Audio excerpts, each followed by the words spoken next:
আপনারা সবাই নিশ্চয়ই জেনে গেছেন যে ইনকিলাব মঞ্চের হাদির অবস্থা ভালো না। ওভারঅল কন্ডিশন খুবই খারাপ, একেবারে ক্রিটিক্যাল বলতে যা বোঝায়। আমরা যখন অপারেশন করার জন্য প্ল্যান করতেছি তখন ওনার ভাই, উনি বুলেট বুদ্ধের সময় ওনার সাথে ছিলেন, উনি কিন্তু বলছিলেন যে বেঁচে নাই, তারপর আপনারা করেন। একদমই উপরওয়ালার হাতে, একদম টোটালি উপরওয়ালার হাতে। সবাই বলছেন যে চারদিকে এটা বলা বলি যে সিচুয়েশন নিয়ে লাইফ সাপোর্টে চলে গেছেন, কমায় চলে গেছেন, লাইফ সাপোর্ট দেওয়া হচ্ছে, দিয়ে লাইফ সাপোর্ট দিয়ে বাঁচিয়ে রাখা মানে কি, মানে জীবনটা কোন রকম যে মানুষটা আছে লাইফ সাপোর্ট তুলে নেওয়া মানে তো তিনি নাই। সেরকম সিচুয়েশনে জলজন্ত টকবগে একটা তরুণ, দেখেন তার রাজনৈতিক প্রচুর ভুল ত্রুটি থাকতে পারে আপনার চোখে, সাংঘাতিক রকম অনেকে, যা এর আগে আমরাও সমালোচনা করেছি।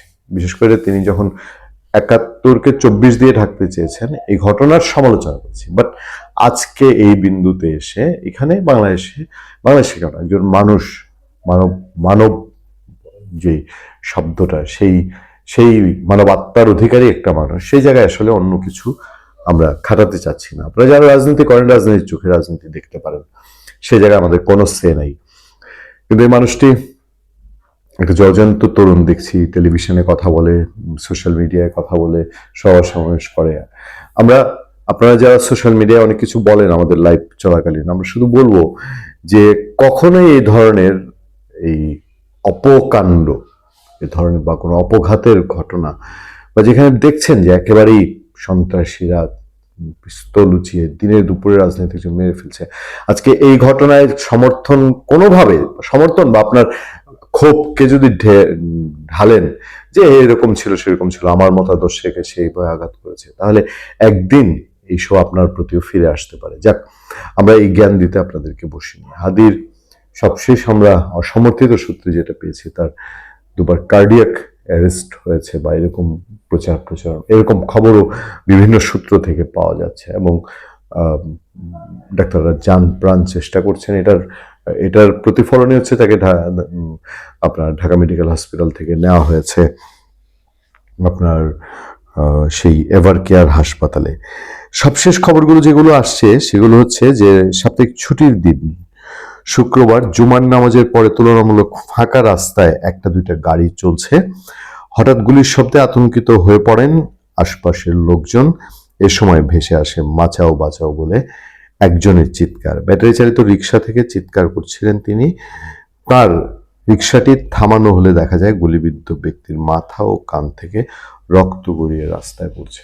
এই দৃশ্য যারা ভাবছেন তারাই বুঝতে পারেন যে আসলে হাদির সিচুয়েশন কি হতে পারে। বেলা ২টা ২৪ রাজধানীর পুরানা পল্টনের বক্স কালভার্ট সড়কে গুলিবিদ্ধ ওই ব্যক্তি ছিলেন ইনকিলাব মঞ্চের আহ্বায়ক শরীফ ওসমান হাদি। তার মাথায় গুলি লেগেছে। গুরুতর অবস্থায় হাদিকে উদ্ধার করে ঢাকা মেডিকেল এবং সেখানে চিকিৎসক তাকে এভার কেয়ার হাসপাতালে নেওয়া হয়েছে। ঢাকা বিশ্ববিদ্যালয়ের প্রাক্তন শিক্ষার্থী ওসমান হাদি গত বছর গণঅভ্যুত্থানে আওয়ামী লীগ সরকারের পতনের পর নানা কর্মকাণ্ডের জন্য আলোচনায় আসেন, সমালোচনার সম্মুখীন হয়েছেন। নিশ্চয়ই স্বতন্ত্র প্রার্থী হিসেবে তিনি ইলেকশন করতে চেয়েছিলেন।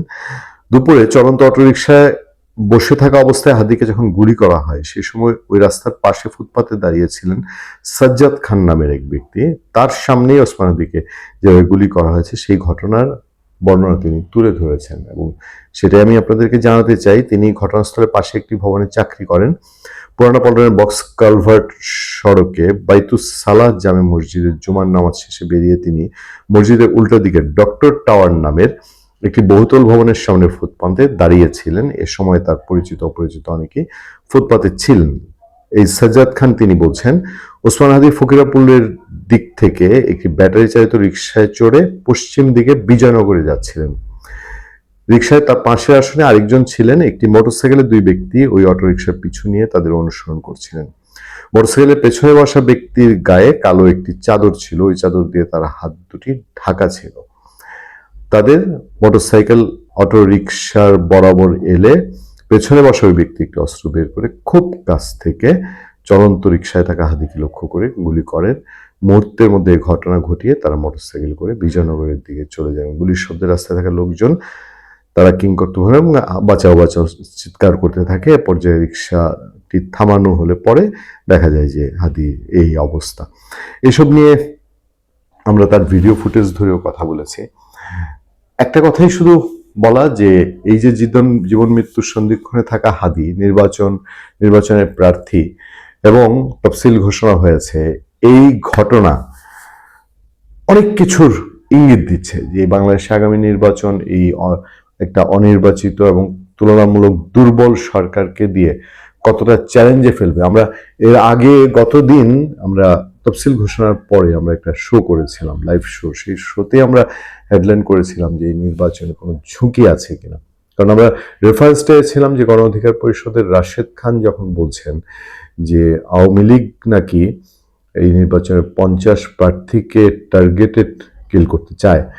তো এই কথা যদি রাশেদ খান বলেন, উনি তো প্রতি মুহূর্তে আওয়ামী লীগ এবং ইভেন আওয়ামী লীগের বলছে যে আওয়ামী লীগের স্বতন্ত্র প্রার্থীদেরও যেন ভোট না করে, স্বতন্ত্র লীগও তারা করতে দিবে না, এরকম কথা বলছেন। তো এই আলোচনার প্রেক্ষিতে আমাদের মনে হয়েছিল ঝুঁকিটা আসলে তাহলে কোথায়, কোন দিক থেকে ঝুঁকি? এটা কি তারা যা বলছে দেশের বাইরের ঝুঁকি নাকি দেশের ভেতরের ঝুঁকি?